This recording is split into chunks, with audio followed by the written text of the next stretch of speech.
Ang motorcycle cellphone holder na ata ang isa sa pinaka-importanting accessory na pwedeng ilagay sa mga motor natin. At Motowolf ang isa sa mga recognized brands pagdating sa ganitong accessory.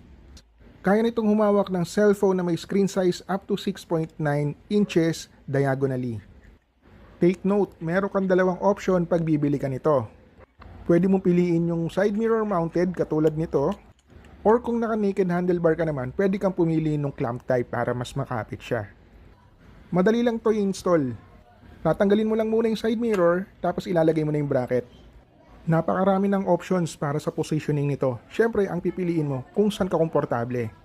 Kaya kung motorcycle rider ka na gumagamit ng navigation apps, delivery o motorcycle taxi app, kailangan mo to.